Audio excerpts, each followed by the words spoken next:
amados irmãos, a paz do Senhor Jesus, sejam bem-vindos ao nosso canal e a mais um comentário da nossa lição. Hoje a lição de número 4, a inspiração do Novo Testamento, que tem como o assunto do primeiro capítulo algumas informações sobre o Novo Testamento. Já o primeiro tópico, os livros do Novo Testamento. Meus irmãos, é do nosso conhecimento que são 27 os livros do Novo Testamento.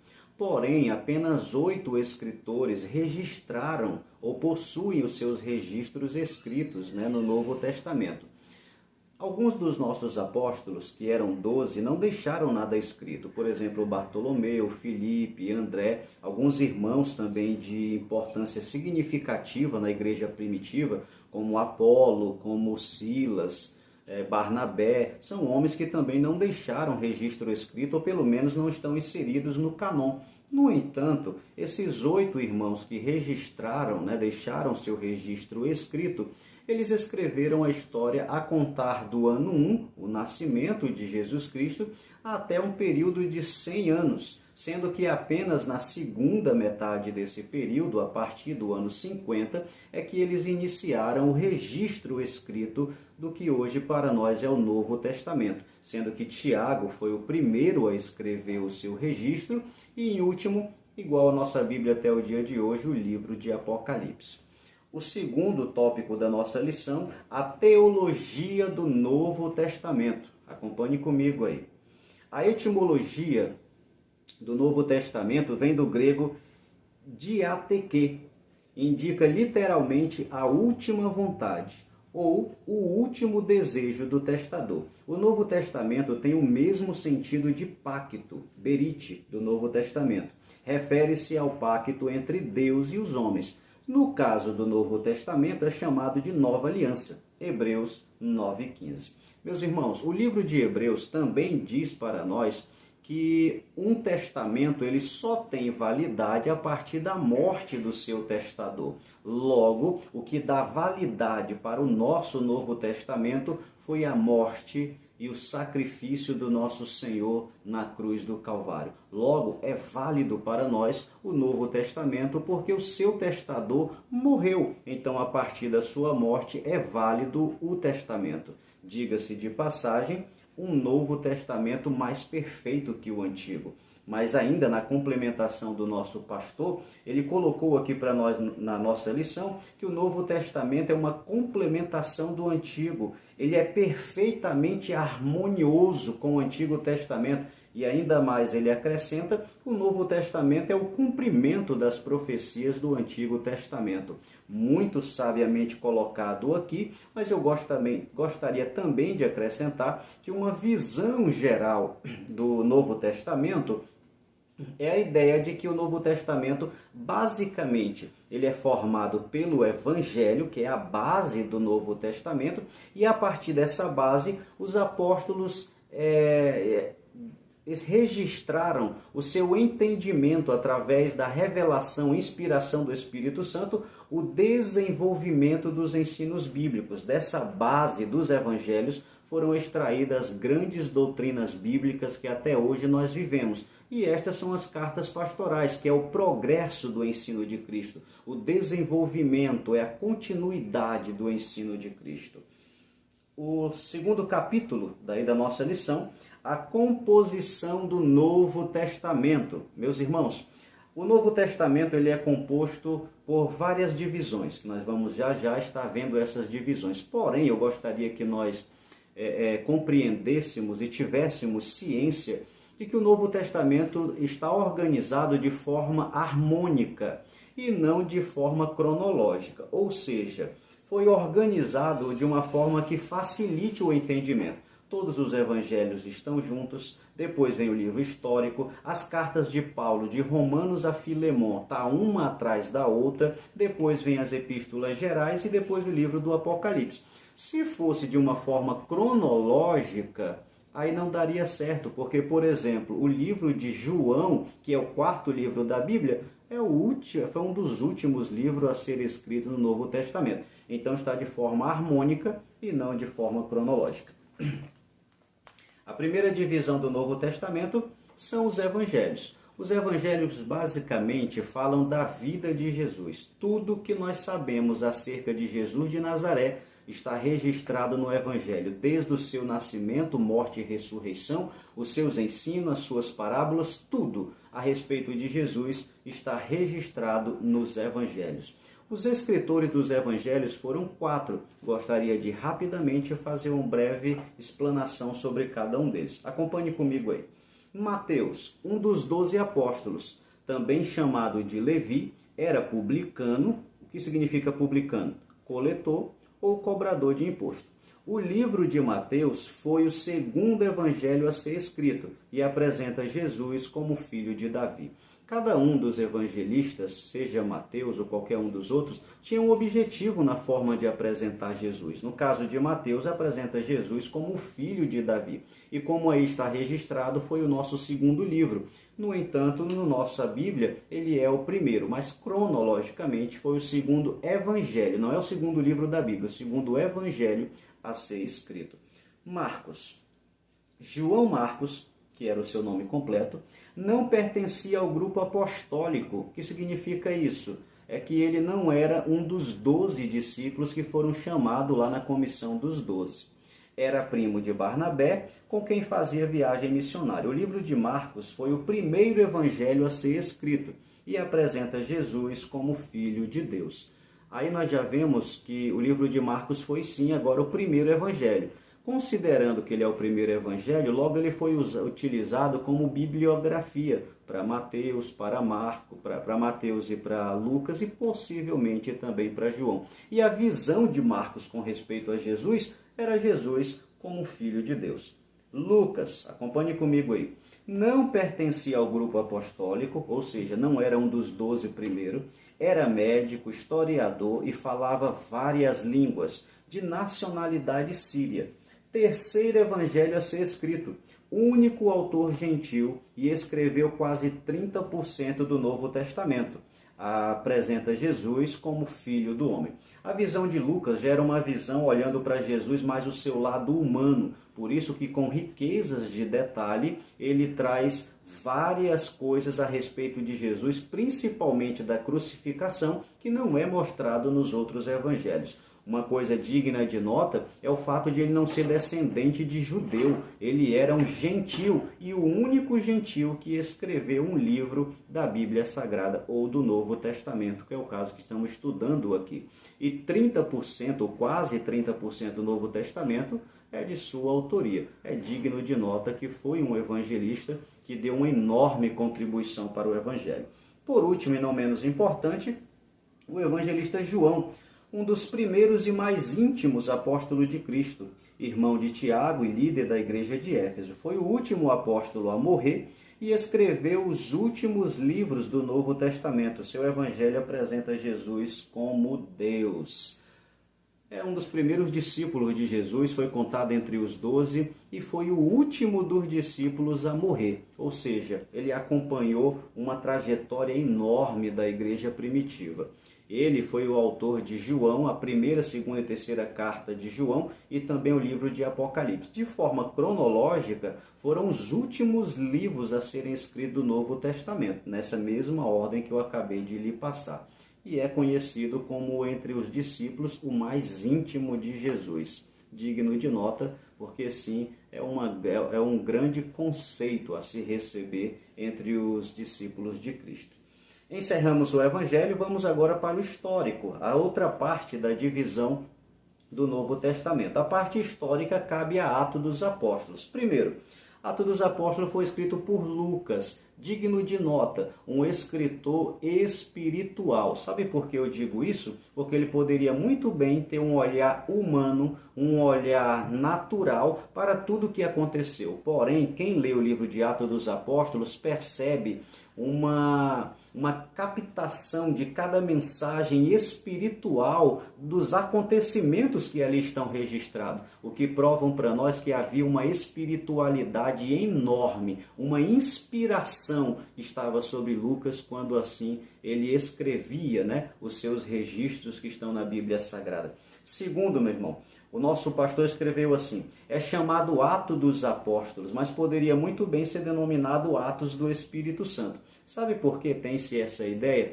Porque do capítulo 1 até o capítulo 13, Atos fala de Pedro. Do capítulo 14 a 28, Atos fala de Paulo.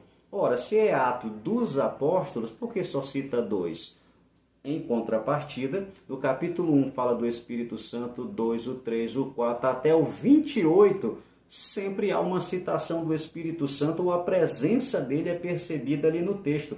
Ou seja, o Espírito Santo está em todos os capítulos. Então poderia sim, muito bem, Atos dos Apóstolos ser chamado Atos do Espírito Santo. Por que ele é um livro histórico? É porque ele é o único livro da nossa Bíblia que conta o início, o primórdio da igreja primitiva. Ali falando do partir do pão, a instituição dos diáconos, que os nossos irmãos dividiam seus bens para ajudar uns aos outros, participavam das orações. Ali é o registro do começo da igreja primitiva. Por isso é um livro histórico.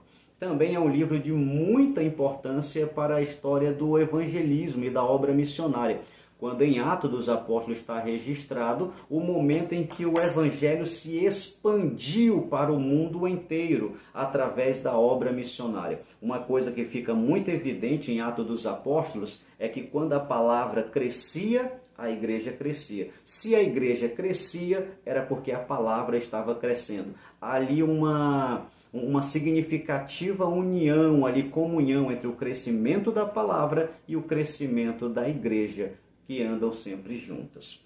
Terceiro, meus irmãos, vamos entrar aqui para as cartas paulinas, as cartas de Paulo.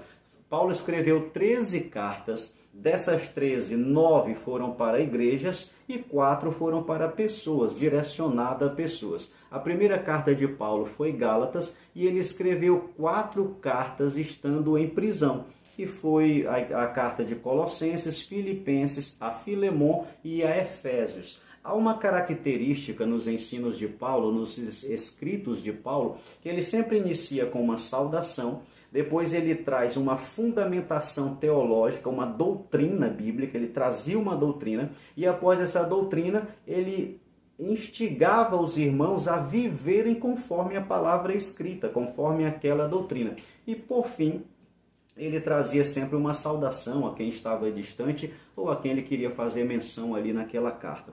Paulo é digno de nota, porque a sua contribuição para o Novo Testamento é a maior de todos os apóstolos de Cristo. Vou fazer algumas notas aqui sobre Paulo. Contado como apóstolo, tá? Considerando que apóstolo era somente os 12, Paulo é o 13º apóstolo. Instruído aos pés de Gamaliel, isso não é coisa de pouca nota, tá? Só era instruído aos pés de Gamaliel a nata daqueles conhecedores da sua época. Não era qualquer um, eu quero ser discípulo de Gamaliel, então você. Não, tinha que fazer parte de uma escola. O nome da escola era os discípulos de Hillel, tá? Então era para poder fazer parte dos ensinos de Gamaliel, tinha que ser escolhido, era selecionado, não era qualquer um. Por causa do vasto conhecimento de Paulo, ele era um intérprete autorizado do Antigo Testamento, fundamentou as principais doutrinas do Novo Testamento, desvendou e revelou grandes mistérios nas suas cartas. Quase a metade do Novo Testamento pertence aos escritos de Paulo. E por último, é considerado o maior nome do cristianismo. Ninguém contribuiu tanto para a obra missionária como contribuiu o apóstolo Paulo. Por isso, meu irmão, é digno de nota de que esse homem era, sim, inspirado por Deus. A quarta parte do Evangelho, as cartas gerais. O que eram as cartas gerais? É a carta de Tiago, Pedro, João, Judas e Anônimo. Esse Anônimo aqui faz referência aos hebreus.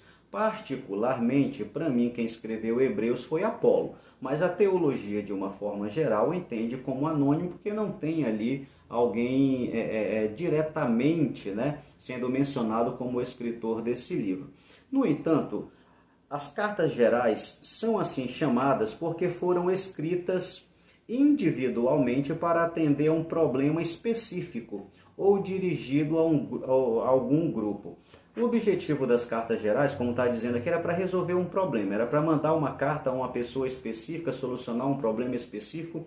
Por exemplo, uma das cartas de João, acho que é a de número 3, a Bíblia Sagrada fala de um líder de igreja, o nome dele era Diótrefes. Esse cara, ele era líder da congregação e, no entanto, não recebia João, não recebia o apóstolo João dentro da sua igreja. E se João mandasse alguém para poder ir lá naquela igreja, ele também não recebia. E se os irmãos da igreja reclamassem, ele botava para fora. Está escrito lá na carta de 3 João. Então, meus irmãos, era para resolver esse tipo de problema específico que eram escritas essas cartas gerais. Nós temos agora também a última divisão do Novo Testamento, que é o livro profético do Apocalipse, escrito pelo apóstolo João. O nosso pastor dividiu bem aqui, eu gostaria de mencionar o que ele escreveu. A maior profecia da Bíblia é o livro do Apocalipse. Ela é dividida em 3 estágios da história. A era da igreja, do capítulo 1 ao capítulo 4. A vinda da grande tribulação, que culmina na segunda vinda, do capítulo 5 a capítulo 19. Diga-se de passagem, a igreja não é mencionada de 5 a 19. E, por último, a nova ordem das coisas, a Jerusalém, os 1000 anos, que é do capítulo 20 ao capítulo 22. É um livro de difícil interpretação, mas aí o nosso pastor escreveu assim, ó: o livro de Apocalipse tem que ser estudado cuidadosamente à luz de muitas outras passagens das Escrituras. É um livro talvez difícil, complicado, com muitas simbologias, no entanto, é inspirado por Deus e é para a nossa santidade, a fim de que possamos herdar o reino de Deus. Certamente é um livro de extrema importância dentro da Bíblia Sagrada. O último capítulo, a comprovação da inspiração do Novo Testamento. Meus irmãos, nós utilizamos por várias vezes o texto de 2 Timóteo, no capítulo 3, verso 16, que fala que toda escritura é divinamente inspirada. Porém, quando Timóteo foi escrito, o Novo Testamento ainda não estava composto. Então, muitas pessoas defendem que quando a Bíblia diz que toda escritura é divinamente inspirada, estava citando só o Antigo Testamento. Não vou dizer que concordo 100% com isso, porém eu respeito, mas também quero dizer que nós não precisamos somente dessa referência para provar que o Novo Testamento é inspirado. O capítulo 1, o tópico 1 do capítulo 3, a comprovação do próprio Novo Testamento. Meus irmãos, o que é inspiração? Inspiração é aquilo que é soprado por Deus. Assim como Deus no Antigo Testamento soprou para os seus profetas, o Espírito Santo soprou para os apóstolos. A inspiração, ela foi prometida por Jesus aos seus discípulos. Olha só, Mateus capítulo 10, o verso 19 e o 20, está escrito assim. Eu vou ler para você. Mas quando vos entregarem, não vos dê cuidado como o que haver de falar, porque naquela mesma hora vos será ministrado o que haver de dizer. Porque não sois vós quem falará, mas o Espírito do vosso Pai fala em vós. O que ele estava prometendo aqui? Que o Espírito Santo ia inspirar os discípulos para falar o que precisava ser dito. Quero lhe mostrar uma outra referência tão importante quanto. Na última ceia, João 14, 26, olha só o que está escrito aqui. Mas aquele Consolador, o Espírito Santo, que o Pai enviará em meu nome, vos ensinará todas as coisas e vos fará lembrar de tudo que eu vos tenho dito. O que o Espírito Santo ia fazer? Ia ensinar. O que o Espírito Santo ia fazer? Ia fazer lembrar. Para quê, irmão? Para deixar escrito, para ficar para a nossa memória. Ainda no livro de João 16, verso 13, Jesus promete o Espírito Santo que vai guiar os discípulos em toda a verdade. Sabe o que eu entendo por essas referências? Jesus prometeu aos discípulos, aos apóstolos, que enviaria o Espírito Santo para inspirá-los. Sabe o que foi que os apóstolos fizeram? Creram. Os discípulos confirmam que foram inspirados pelo Espírito Santo. Vou ler para você. Na carta de Efésios, no capítulo 3, o verso 3 ao 5, olha só como os discípulos creram que estavam sendo inspirados por Deus. Efésios 3, do 3 ao 5, diz assim, ó: Como me foi este mistério manifestado pela revelação, como acima em pouco vos escrevi. Está falando dos escritos dele. Verso 4. Pelo que, quando ledes, podeis perceber a minha compreensão do mistério de Cristo, o qual no outro século não foi manifestado ao Filho dos homens. Ou seja, ele está dizendo que Cristo foi quem deu para ele essa revelação. Da mesma forma, 1 Coríntios 2,4, o apóstolo Paulo diz que a pregação não vem de sabedoria humana, mas era poder do Espírito Santo. 1 Coríntios 14:37, os escritos são mandamentos do Senhor. Que escritos? Ele está falando dos escritos dos apóstolos. Ele diz que os escritos dos apóstolos são mandamentos do Senhor. Equivale ao Antigo Testamento, quando se diz assim, assim diz o Senhor. É a mesma coisa que Paulo está dizendo. O que está escrito são mandamentos do Senhor. Estão equivalentes. Gálatas, capítulo 1, verso 11 e 12. O Evangelho foi revelado por Jesus. 1 Tessalonicenses 12 e 13. A pregação tem origem em Deus. Sabe o que os apóstolos estão dizendo aqui para nós? Eles estão dizendo que era o Espírito Santo que revelava o que eles deixaram escritos. Não há dúvida, o Novo Testamento é inspirado por Deus. Agora, para fechar, meu irmão, qual é a maior evidência da inspiração? É a profecia que se cumpre.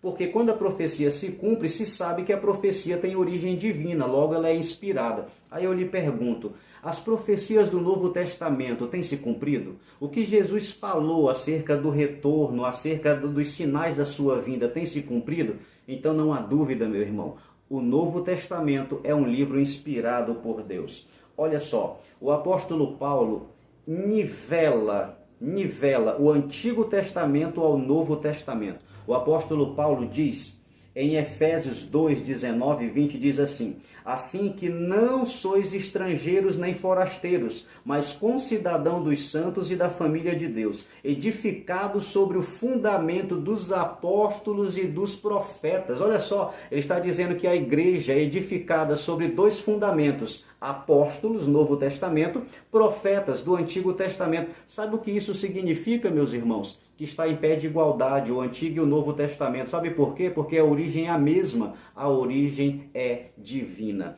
É tão similar a situação dos dois ali, a importância dos dois testamentos, que quando se refere ao Antigo Testamento, a Bíblia Sagrada diz assim, que não se pode tirar nem um tio, nem um jota, sem que tudo seja cumprido. Acerca do Novo Testamento, Apocalipse 22, o verso 18 e 19, diz que quem acrescentar alguma coisa no Novo Testamento, vai receber todas as pragas que estão escritas ali. E quem diminuir alguma coisa do Novo Testamento, vai perder a cidade santa e todas as suas promessas. Sabe o que é isso? Comparação, equivalentes à importância dos dois testamentos. Meus irmãos, para finalizar, o último capítulo da nossa lição, a comprovação dos pais da igreja. Meu irmão, isso nada mais significa que os nossos irmãos da igreja primitiva usavam o escrito dos apóstolos como escritos sagrados. Assim como o Novo Testamento fazia referência ao Antigo Testamento como inspirado, assim a igreja primitiva usava os textos dos apóstolos ou o Novo Testamento como um livro inspirado, assim como eu e você usamos. Era assim que a igreja primitiva usava. Então aí, irmão, já fica resumido para nós a sua importância. Para finalizar, Norman Geisler diz assim: o fato de os livros do Novo Testamento serem lidos, citados, colecionados e passados de mão em mão dentro das igrejas do Novo Testamento assegura-nos que eram tidos como proféticos ou divinamente inspirados desde o começo da Igreja de Cristo. Então, meus irmãos, o Novo Testamento é inspirado por Deus, sem dúvida nenhuma. Que Deus abençoe a sua vida. a sua aula em nome de Jesus. Se inscreva em nosso canal. Se você puder, compartilhe com seus amigos. Nos ajude a dar crescimento para este trabalho em nome de Jesus. Amém? Deus abençoe a sua vida e até o domingo que vem, em nome de Jesus.